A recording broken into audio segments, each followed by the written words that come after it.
kasih Anda masih bersama Lintas Bandua Sepekan. Pemirsa, pemerintah Kota Banjarmasin akhirnya memutuskan untuk menggelar pembelajaran tatap muka pada 11 Januari 2021. Keputusan ini diambil berdasarkan kesepakatan dalam rapat bersama Satuan Tugas Percepatan Penanganan COVID-19, juga sesuai dengan surat keputusan bersama 4 menteri. Sementara itu, sebagai bentuk tanggung jawab, maka Dinas Kesehatan akan tetap melakukan pemantauan terkait protokol kesehatannya, baik dari jaga jarak duduk maupun fasilitas cuci tangannya. Kota Banjarmasin sejatinya belum seluruhnya zona hijau. Lantaran usai pilkada lalu, 2 kelurahan kembali berada di zona merah. Meski demikian, dengan menerapkan protokol kesehatan ketat, pemerintah Kota Banjarmasin memutuskan untuk menggelar pembelajaran tatap muka pada 11 Januari mendatang. Keputusan itu diambil berdasarkan kesepakatan dalam rapat bersama Satuan Percepatan Penanganan COVID-19 Banjarmasin, serta mengacu pada surat keputusan bersama 4 menteri bahwa kemenangan untuk memutuskan pembelajaran tatap muka ada di kepala daerah. Sesuai dengan surat keputusan bersama SKP 4 menteri, yaitu Menteri Pendidikan, Menteri Kesehatan, Menteri Agama, dan Menteri Dalam Negeri, bahwa kewenangan untuk melakukan keputusan terhadap pembelajaran tatap muka itu ada pada kepala daerah. Jadi untuk Kota Banjarmasin, wali kota yang memutuskan, dan insya Allah hari ini sudah memutuskan setelah mendengarkan penjelasan secara teknis dan mempertimbangkan semua pihak, maka insya Allah mulai tanggal 11 Januari 2021 pembelajaran tatap muka di tingkat SMP itu akan kita mulai dengan protokol kesehatan ketat. Kemudian Sementara untuk tingkat sekolah dasar, pembelajaran tatap muka akan digelar pada 18 Januari 2021 atau setelah 1 pekan kemudian, namun hal itu baru sebatas simulasi. Diikuti 10 sekolah dasar dan hanya untuk kelas 4, 5, dan 6, sedangkan untuk kelas 1, 2, dan 3 masih tetap belajar jarak jauh. Sebagaimana masukan dari Ikatan Dokter Anak Indonesia, IDAI, sedangkan untuk jenjang PAUD dan TK belum diizinkan. Keputusan pembelajaran tatap muka ini hanya berlaku bagi siswa yang tinggal di wilayah zona hijau, sedangkan siswa yang berada di wilayah zona merah tetap melaksanakan pembelajaran secara daring. Jika dalam perjalanannya terdapat kasus COVID-19 di sekolah, maka proses pembelajaran akan dihentikan. Muhail, Banjar TV.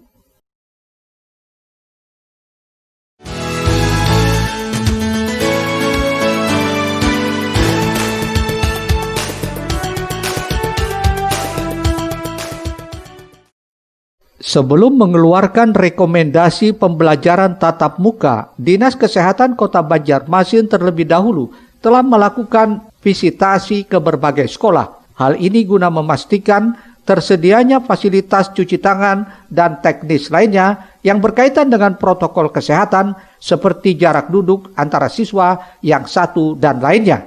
Selain itu, menurut Kepala Dinas Kesehatan, sebagai bentuk tanggung jawab seiring berjalannya proses pembelajaran tatap muka, juga akan dilakukan pemantauan dan evaluasi oleh petugas puskesmas yang berada di wilayahnya. Kami dari Dinas Kesehatan, sebelum kita merekomendasikan sekolah itu boleh buka, tim Dinas Kesehatan melakukan visitasi. Nah, apa saja kita sudah harus memastikan bahwa sekolah itu memiliki sarana CTPS.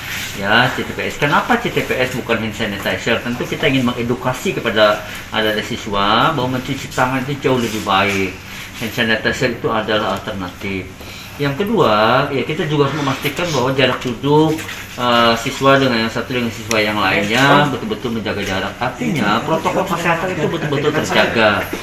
Sehingga dengan demikian, dengan rekomendasi yang kita berikan, kita akan pantau, kita akan evaluasi ya oleh puskesmas yang memiliki wilayah kerja sekolah tersebut untuk apakah ini betul-betul dilaksanakan protokol kesehatannya atau tidak. Lebih jauh, Mahli mengaku dukungan ini diberikan juga lantaran dampak lamanya tidak melakukan proses pembelajaran tatap muka yang berakibat akan menghambat perkembangan belajar anak. Muhail, Banjar TV. Ya pemirsa, sebelum pembelajaran tatap muka dimulai, selain memperketat dan memastikan protokol kesehatan, termasuk persetujuan para orang tua, Ketua Komisi 4 DPRD Banjarmasin Nur Latifah juga mengharapkan guru dapat melakukan swab minimal rapid test secara berjenjang dan mengingatkan agar pelaksanaan tatap muka hanya untuk zona wilayahnya yang kuning dan hijau. Ketua Komisi 4 DPRD Banjarmasin Nur Latifah mengatakan, sesuai rencana simulasi pembelajaran tatap muka untuk tingkat sekolah menengah pertama akan dimulai 11 Januari 2021 mendatang. Sedangkan tingkat sekolah dasar akan dijadwalkan pada 18 hingga 30 Januari 2021. Namun hanya beberapa sekolah saja yang melaksanakan untuk simulasi tersebut, di mana setiap kecamatan hanya 2 sekolah. Tidak hanya itu, sebelum pembelajaran tatap muka dimulai, selain memperketat dan memastikan protokol kesehatan, termasuk persetujuan para orang tua, Lala juga mengharapkan para guru dilakukan swab minimal rapid test secara berjenjang.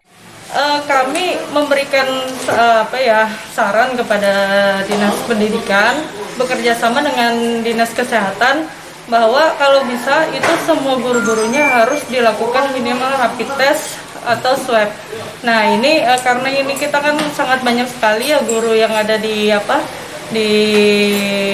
sekolah, jadi mungkin bertahap. Salah satu tahapannya adalah guru yang memang mempunyai riwayat penyakit dulu atau yang memang usianya sudah rentan, kemudian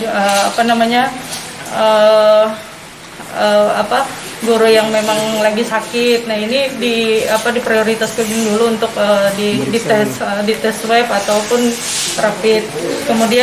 Kemudian tahap yang kedua adalah guru-guru yang berada di sekolah yang sudah dibuka untuk tatap muka. Simulasi pembelajaran tatap muka ini sendiri ditambahkan menurut Lala, politisi Partai Golkar, hanya bisa dilaksanakan untuk sekolah yang berada di zona wilayah kuning dan hijau. Risna, Banjar TV. Berikutnya pemirsa, Kota Banjarmasin mendapatkan jatah sekitar 1.000 lebih pegawai pemerintah dengan perjanjian kerja P3K yang nantinya akan dibagi dua, yakni untuk jatah guru SD dan SMP. Sementara itu juga semua guru honorer di Kota Banjarmasin berpeluang mengikuti seleksi pegawai pemerintah dengan perjanjian kerja atau P3K pada tahun 2021. Kementerian Pendidikan dan Kebudayaan RI akan membuka seleksi bagi guru honorer non-PNS untuk diangkat menjadi pegawai pemerintah dengan perjanjian kerja atau P3K. Ini dikutip dari penjelasan Menteri Pendidikan dan Kebudayaan RI, Nadiem Makarim, yang disampaikan kembali oleh Kepala Dinas Pendidikan Kota Banjarmasin, Totok Agus Daryanto, saat berada di gedung DPRD beberapa waktu lalu. Menurut Totok, untuk Kota Banjarmasin mendapatkan jatah sekitar 1.000 lebih yang nantinya akan dibagi dua, yakni untuk jatah guru SD dan guru SMP. Sampai saat ini pihaknya masih belum memastikan bagaimana sistemnya karena masih dalam tahap pembicaraan dengan wali kota dan pihak terkait termasuk DPRD Kota Banjarmasin. P3K itu Banjarmasin mendapatkan formasi 1.300 lebih sekian-sekian.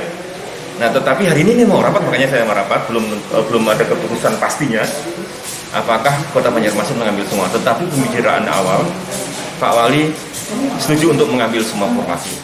Dalam kesempatan ini, Totok juga menyampaikan terkait rencana pembelajaran tatap muka tetap akan dilaksanakan pada kawasan zona hijau dan kuning. Murtasiah, Banjar TV.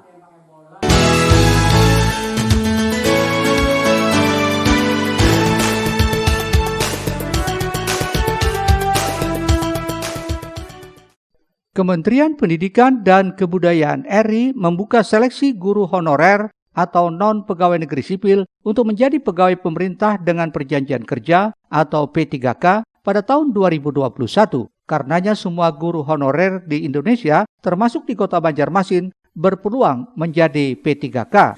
Seleksi P3K akan dilaksanakan secara daring dan seluruh guru honorer bisa mengikuti seleksi tersebut asalkan sesuai kriteria peserta seleksi. Melihat hal ini, Ketua Komisi 4 DPRD Kota Banjarmasin, Nur Latifah, usai dengar pendapat dengan Dinas Pendidikan Kota Banjarmasin berharap Dinas Pendidikan bisa gencar melakukan sosialisasi terkait seleksi P3K kepada para guru honorer di lingkup Kota Banjarmasin. Saran dari Kementerian sendiri sudah kita sampaikan kepada Dinas Pendidikan bahwa mohon disosialisasikan kepada para guru honorer yang ada di Kota Banjarmasin. Sama juga karena ini seleksi P3K ini tidak hanya diperuntukkan oleh orang tertentu, tetapi ini adalah seleksi terbuka. Jadi siapapun bisa sebenarnya untuk mengikuti ini. Cuman dengan harapan kan guru honorer yang non PNS di tempat kita ini bisa lulus gitu loh. Seleksi pegawai pemerintah dengan perjanjian kerja atau P3K ini juga bagian dari peningkatan guru honorer selain kenaikan tunjangan. Murtasiah, Banjar TV. Pemirsa, jika diizinkan pada tahun 2021 ini, rencananya Dinas Perpustakaan dan Arsip Kota Banjarmasin akan segera memfungsikan bangunan perpustakaan Taman Baca yang ada di RTH Kamboja Jalan Anang Adenansi Banjarmasin. Sementara itu, Kepala Dinas Perpustakaan dan Arsip Ahmad Husaini mengatakan, kedepannya taman baca atau tempat bersantai itu bisa dibangun agar pengunjung perpustakaan merasa nyaman dan betah. Inilah informasi selengkapnya untuk Anda.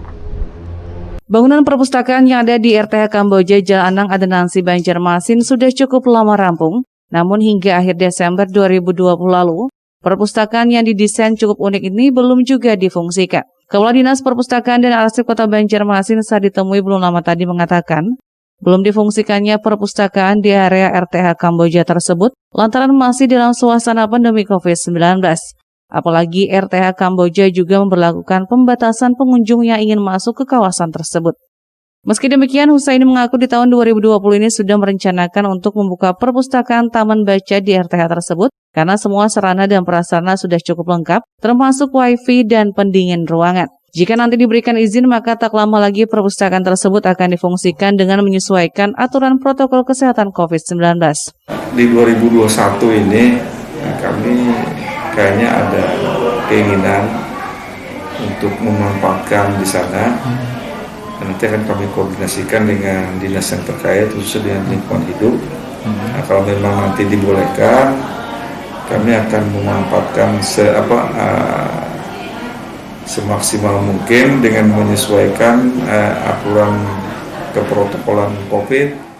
Lebih jauh, Husaini mengatakan meski secara fisik bangunan tersebut sudah rampung, namun secara desain bangunan masih belum lengkap karena belum ada taman bacanya. Padahal sebelumnya sudah dianggarkan oleh Dinas Lingkungan Hidup, namun dana itu tersedot untuk penanggulangan COVID-19 sehingga belum terrealisasi hingga akhir Desember 2020 lalu. Husaini berharap kedepannya taman baca atau tempat bersantai itu bisa dibangun agar pengunjung perpustakaan merasa nyaman dan betah.